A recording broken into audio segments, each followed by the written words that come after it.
नमस्कार, आप देख रहे हैं क्लीन न्यूज एमपी और वक्त हो चला है मध्य प्रदेश की 25 फटाफट बड़ी खबरों का।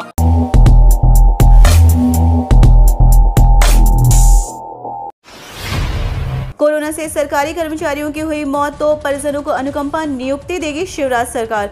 कोरोना काल में शासकीय कर्मचारियों की लगातार हो रही मौत के बाद अब मध्य प्रदेश में मुख्यमंत्री शिवराज सिंह चौहान ने कोरोना की वजह से जान गंवाने वाले कर्मचारियों के परिजनों को अनुकंपा नियुक्ति देने का फैसला किया है। इसके लिए मुख्यमंत्री कोविड-19 अनुकंपा नियुक्ति और मुख्यमंत्री कोविड-19 विशेष अनुग्रह योजना शुरू की जाएगी। राज्य सरकार ने ऐसी स्थितियों के लिए 2 योजनाएं बनाई हैं। कोविड मरीज का निःशुल्क उपचार करने से इनकार बर्दाश्त नहीं किया जाएगा, सीएम शिवराज सिंह चौहान। मध्य प्रदेश में कोरोना संकट के बीच सरकार तेजी से नए कदम उठा रही है। आए दिन मध्य प्रदेश सरकार द्वारा लगातार प्रयास किए जा रहे हैं। इन सभी के बीच सीएम शिवराज सिंह चौहान कोरोना नियंत्रण को लेकर रोजाना बैठक कर रहे हैं। आप सभी को हम यह भी बता दें कि मध्य प्रदेश के मुख्यमंत्री शिवराज सिंह चौहान ने बीते रविवार देर शाम को कोरोना की समीक्षा बैठक की। बैठक के इस दौरान सीएम शिवराज ने सख्त निर्देश दिए। दरअसल यह बैठक मुख्यमंत्री शिवराज सिंह चौहान ने निवास से वर्चुअल कॉन्फ्रेंस के माध्यम से ली। ईपीएफओ ने अपनी इस योजना के तहत बढ़ाई डेथ इंश्योरेंस की रकम। कोविड से मौत होने पर परिवार को मिलेगी मदद। ईपीएफओ स्कीम कोरोना वायरस की दूसरी लहर में बढ़ती मौत को देखते हुए कर्मचारी भविष्य निधि संगठन ने अपने ईडीएलआई स्कीम यानी employ deposit linked insurance scheme पर लाभार्थियों के लिए डेथ इंश्योरेंस की रकम बढ़ा दी है। स्कीम के तहत अब न्यूनतम राशि 2.5 लाख और अधिकतम राशि 7 लाख कर दी है। पहले यह क्रमशः 2 लाख और 6 लाख थी। महज ₹1 हर महीने देकर पाएं 2 लाख की बीमा पॉलिसी। प्रधानमंत्री स्वास्थ्य सुरक्षा बीमा योजना में सालाना प्रीमियम केवल ₹12 लगता है, यानी महीने के हिसाब से ₹1 प्रीमियम बैठता है। इसमें बीमा धारक के एक्सीडेंट में मौत होने या पूरी तरह से विकलांग होने पर ₹2 लाख का दुर्घटना बीमा मिलता है। स्थायी रूप से आंशिक विकलांग होने पर ₹1 लाख का कवर मिलता है। इसका लाभ 18 से 70 साल तक के उम्र के लोग ले सकते हैं। रोजाना देर तक खुली रहेंगी सरकारी राशन दुकानें, गरीबों को मिलेगा मुफ्त अनाज। पूरे देश में अब सरकारी राशन की दुकानें रोजाना और देर तक खुलेंगी। केंद्र ने सभी राज्यों और केंद्र शासित प्रदेशों को ये निर्देश दिए हैं। इससे गरीबों को समय पर और सुरक्षित तरीके से सब्सिडी युक्त मुफ्त अनाज का वितरण हो पाएगा। एनएफएसए के तहत प्रति व्यक्ति 5 किलो खाद्यान्न 1 से 3 रुपए किलो की दर से गरीब परिवारों को, तो पीएमकेजीकेवाई के तहत मई जून के लिए उन्हीं लाभार्थियों को मुफ्त में अनाज दिया जा रहा है। इंटरनेट मीडिया पे यूपी बोर्ड परीक्षा 2021 का फर्जी कार्यक्रम वायरल, सचिव बोले दर्ज कराएंगे एफआईआर। देश तथा प्रदेश में कोरोना वायरस संक्रमण के बेहद प्रभावी होने के कारण पठन पाठन कार्यक्रम स्थगित करने के साथ ही योगी आदित्यनाथ सरकार ने फिलहाल सभी परीक्षाओं को टाल दिया है। इसी बीच कुछ शरारती तत्व इंटरनेट मीडिया पे उत्तर प्रदेश माध्यमिक शिक्षा परिषद के इंटर तथा हाई स्कूल परीक्षा 2021 का फर्जी कार्यक्रम वायरल कर दिया है। एमपी के इस जिला अस्पताल में ऑक्सीजन प्लांट जल्द होगा शुरू। नरसिंहपुर कोरोना महामारी के दौरान ऑक्सीजन की समस्या से जूझ रहे लोगों को जल्द राहत मिलने की उम्मीद है। उम्मीद की जा रही है कि बहुत जल्द जिला अस्पताल में ऑक्सीजन प्लांट इंस्टॉल कर दिया जाएगा। जिला अस्पताल में ऑक्सीजन प्लांट लगाने के बाद न केवल कोरोना मरीज बल्कि अन्य गंभीर मर्ज से पीड़ित मरीजों के लिए भी बेहतर सुविधा उपलब्ध हो जाएगी। सिंधिया ने रैपिड टेस्ट पर उठाया सवाल, कहा आरटी-पीसीआर विश्वसनीय। कोरोना संक्रमण की जांच के लिए रैपिड एंटीजन टेस्ट नहीं बल्कि आरटी-पीसीआर ही विश्वसनीय है। रैपिड एंटीजन टेस्ट की शुद्धता 50% ही है। कोरोना संक्रमण की जांच में रैपिड एंटीजन को ही आधार ना माना जाए, ज्यादा से ज्यादा आरटी-पीसीआर जांच ही की जानी चाहिए। कलेक्ट्रेट सभागार में मुख्यमंत्री शिवराज सिंह चौहान और अफसरों के सामने राज्यसभा सदस्य ज्योतिरादित्य सिंधिया ने रैपिड एंटीजन टेस्ट पर यह सवाल खड़े कर दिए हैं। वहीं प्रशासनिक अधिकारियों ने रैपिड के साथ आरटी-पीसीआर भी किए जाने का भरोसा दिया। वह मुख्यमंत्री शिवराज सिंह चौहान ने सैंपलिंग को लेकर कहा कि संक्रमण के केस जरूर कम हुए हैं, लेकिन सैंपलिंग कम नहीं की जाएगी। ब्लैक फंगस के खिलाफ शिवराज सरकार की लड़ाई तेज, एमपी को मिले 2000 इंजेक्शन।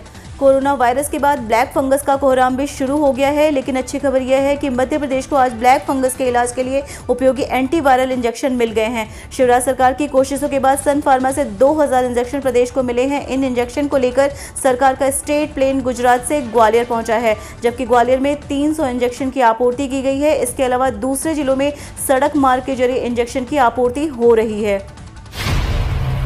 विद्यार्थियों ने जताई खुशी, अब सीबीएसई के विद्यार्थियों को इंतजार। माध्यमिक शिक्षा मंडल के 12वीं के विद्यार्थियों को थोड़ी राहत मिली है कि परीक्षाएं अब स्थिति सामान्य होने पर होंगी। इससे विद्यार्थियों की परेशानी कुछ कम तो हुई है, लेकिन अभी भी परीक्षा का टेंशन तो बना हुआ है। एक और जहां एमपी बोर्ड से ये खबर आई है, वहीं सीबीएसई बोर्ड के विद्यार्थी अभी भी निर्णय का इंतजार कर रहे हैं। विद्यार्थी और स्कूल प्रशासन से हुई बातचीत पर यह तो पता चल गया है कि विद्यार्थी 12वीं की परीक्षा देना तो चाहते हैं, पर अभी नहीं। राज्यों को दी जा चुकी है 52.64 लाख रेमडेसिविर की डोज। स्वास्थ्य मंत्री।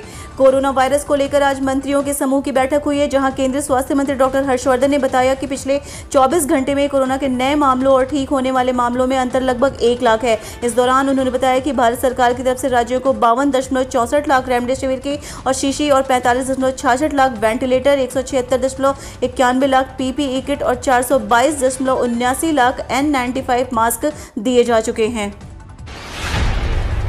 जानिए एनईएफटी की सुविधा 23 मई को कब से कब तक रहेगी बंद। आरबीआई ने दी जानकारी।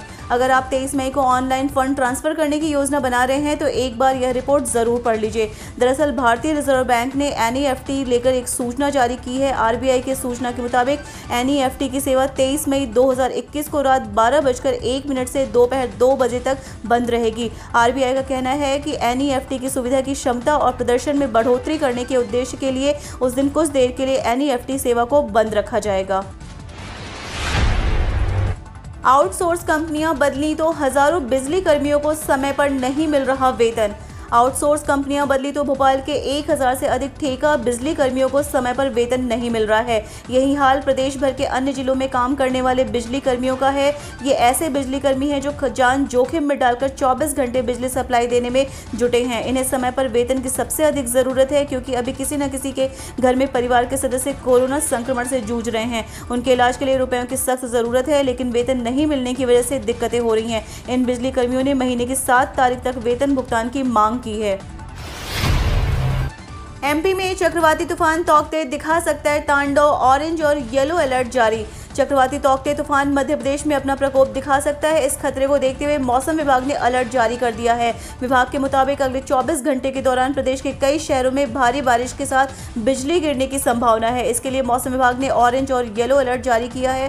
नरसिंहपुर, सागर, रायसेन, राजगढ़, बड़वानी, अलीराजपुर, झाबुआ, धार, रतलाम, शाहजहांपुर, आगर, नीमच एवं मंदसौर के लिए ऑरेंज अलर्ट जारी किया गया है। वहीं जबलपुर, शहडोल, सागर, रीवा, इंदौर, उज्जैन, भोपाल, होशंगाबाद, ग्वालियर एवं चंबल संभाग के लिए मौसम विभाग ने येलो अलर्ट जारी किया है।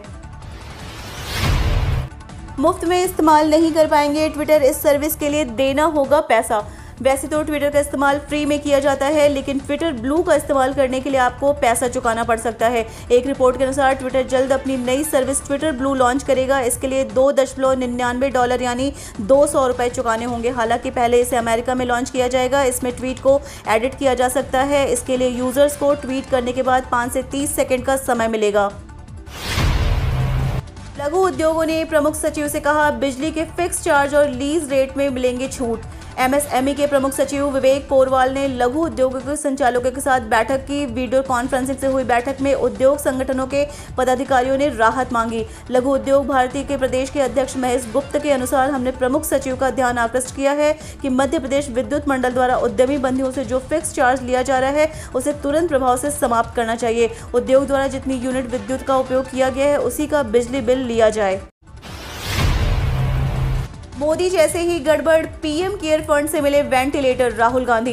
कांग्रेस नेता राहुल गांधी ने एक बार फिर पीएम मोदी पर तंज कसा है। उन्होंने सोमवार को ट्वीट करते लिखा कि पीएम केयर के वेंटिलेटर्स और पीएम के बीच काफ़ी समानताएं हैं। दोनों का बहुत ज़्यादा झूठा प्रसार, अपना काम करने में पूरी तरह से फेल और ज़रूरत के वक्त दोनों को ढूंढना मुश्किल। बता दें कि देश के कई राज्यों में पीएम केयर फंड के तहत मिले वेंटिलेटर के खराब होने का मामला खूब चर्चा में है।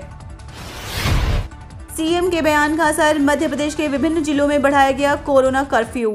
मध्य प्रदेश के मुख्यमंत्री शिवराज सिंह चौहान के बयान, मई में कोई ढील नहीं मिलेगी और सख्ती जारी रहेगी के बाद 17 मई को खत्म हो रहे कोरोना कर्फ्यू को सभी जिलों में आगे बढ़ा दिया गया है। अपर मुख्य सचिव गृह डॉक्टर राजेश राजौरा ने बताया है कि मध्य प्रदेश के 52 जिलों में जिला आपदा प्रबंधन समिति के निर्णय उपरांत जिला कलेक्टर्स द्वारा कोरोना कर्फ्यू के ऑर्डर धारा 144 दंड प्रक्रिया संहिता अंतर्गत जारी किए गए हैं। चढ़ा सोने का भाव, चांदी में भी उछाल। जानिए आज का ताज़ा रेट। लगातार दूसरे दिन सोने और चांदी के भाव में बढ़ोतरी हुई है। एचडीएफसी सिक्योरिटीज के अनुसार राष्ट्रीय राजधानी दिल्ली में सोमवार को सोना 348 रुपए की तेजी के साथ 47,547 रुपए प्रति 10 ग्राम हो गया। पिछले कारोबारी दिन यह 47,199 रुपए प्रति 10 ग्राम पर बंद हुआ था। वहीं चांदी 936 रुपए बढ़कर 71,310 रुपए किलो हो गया। महिंद्रा ट्रैक्टर खरीदने पर मिलेगा 1 लाख रुपए का हेल्थ इंश्योरेंस। कृषि उपकरण बनाने वाली भारतीय कंपनी महिंद्रा एंड महिंद्रा ने कोरोना वायरस की दूसरी लहर के बीच ट्रैक्टर खरीदने वाले नए ग्राहकों के लिए बड़ा ऐलान किया है। कंपनी ने नया ट्रैक्टर खरीदने वाले किसानों को 1 लाख रुपए का हेल्थ इंश्योरेंस और pre approved emergency financial support मुहैया कराई जाएगी। कंपनी ने अपने एम प्रोटेक्ट कोविड-19 प्लान में नए ग्राहकों के लिए यह स्कीम जारी की है। राजनाथ और हर्षवर्धन ने लॉन्च की कोरोना की देसी दवाई 2DZ। पानी में घोलकर मरीजों को दी जाएगी। कोरोना वायरस के खिलाफ भारत की लड़ाई जारी है। इसी कड़ी में आज कोरोना महामारी से जंग में निर्णायक भूमिका निभाने के लिए रक्षा अनुसंधान और विकास संगठन की ओर से विकसित कोरोना की दवाई 2DZ लॉन्च की गई। रक्षा मंत्री राजनाथ सिंह और केंद्रीय स्वास्थ्य मंत्री डॉक्टर हर्षवर्धन ने DRDO के मुख्यालय में कोरोना की देसी दवाई की पहली खेप लॉन्च की। अब इन्हें मरीजों को दिया जा सकता है। इस दवा को सबसे पहले दिल्ली के DRDO कोविड अस्पताल में भर्ती मरीजों को दिया जाएगा। कोविड-19 पर सुझाव और अनुभवों को लेकर प्रधानमंत्री मोदी ने की देश भर के डॉक्टरों से बात। प्रधानमंत्री नरेंद्र मोदी ने सोमवार को देश भर के डॉक्टरों से कोविड-19 पर उनके सुझावों और अनुभवों के बारे में जाना। समाचार एजेंसी ANI के मुताबिक पीएम मोदी ने कोविड केयर में लगे डॉक्टरों के समूह से वीडियो कॉन्फ्रेंसिंग के जरिए चर्चा की। इस दौरान जम्मू कश्मीर, नॉर्थ ईस्ट समेत देश भर के डॉक्टर मौजूद थे। डॉक्टरों ने इस खतरनाक महामारी से निपटने के दौरान के अपने अनुभवों का साझा किया और अपनी ओर से सुझाव दिए। इंटरनेट की समस्या से जूझ रहे जियो यूजर्स के लिए खुशखबरी। अगर आप जियो के नेटवर्क से परेशान हैं और इंटरनेट की स्पीड पहले की तरह नहीं आ रहा है तो अब इसकी चिंता आपको छोड़ देनी चाहिए। दरअसल जियो ने आज ऐलान करते हुए कहा है कि कंपनी भारत के सबसे बड़े इंटरनेशनल सबमरीन केबल सिस्टम का निर्माण कर रही है। कंपनी नेक्स्ट जनरेशन के 2 केबल लगाएगी। इसके लिए कई ग्लोबल कंपनियों और सबकॉम के साथ साझेदारी में पूरा किया जाएगा, जो दुनिया भर में अग्रणी है। अगर पीएफ अकाउंट में नहीं किया ये काम तो कट जाएंगे पैसे, आप भी जल्द कर लें। कर्मचारी भविष्य निधि संगठन के जरिए काफ़ी सेवाएं दी जाती हैं। EPFO अकाउंट होल्डर्स को लगातार अलर्ट भी करता है और ब्याज देने के साथ ही कई सुविधाएं देता है। हालांकि कई बार आपकी गलती की वजह से आपको मुश्किल भी हो सकती है, क्योंकि EPFO के नियमों के अनुसार काम ना होने पर आपके पैसे भी कट सकते हैं। जी हाँ, आपको अपनी संपत्ति पर भले ही ब्याज मिल रहा हो, लेकिन कई बार आपकी लापरवाही से दिक्कत भी हो सकती है। पीएम किसान योजना के लाभार्थियों को सरकार दे रही सस्ता लोन। भारत सरकार की तरफ से इस स्कीम के लाभार्थियों को सस्ते दर पर लोन का ऑफर दिया जा रहा है। यह लोन किसान क्रेडिट कार्ड के जरिए दिया जा रहा है। आत्मनिर्भर भारत योजना के तहत मिल रहा है। सरकार ने सभी किसानों को इस स्कीम में शामिल करने के लिए दिशा निर्देश जारी कर दिए थे। इसके बाद सभी बैंक और वित्तीय संस्थाओं ने जो किसान लोन लेना चाहते हैं उनको इस स्कीम में शामिल कर लिया गया था। इसके जरिए किसानों को सस्ते दर पर लोन दिया जा रहा है। अगर आप भी पीएम किसान की स्कीम में लाभार्थी हैं तो इसका लाभ ले सकते हैं। हम रोज ऐसी ही न्यूज़ लाते रहेंगे, तो यदि आपने अभी तक क्लीन न्यूज़ MP को सब्सक्राइब नहीं किया है तो फटाफट सब्सक्राइब कर ले, साथ ही बेल आइकन को दबा दे ताकि कोई अपडेट मिस ना हो।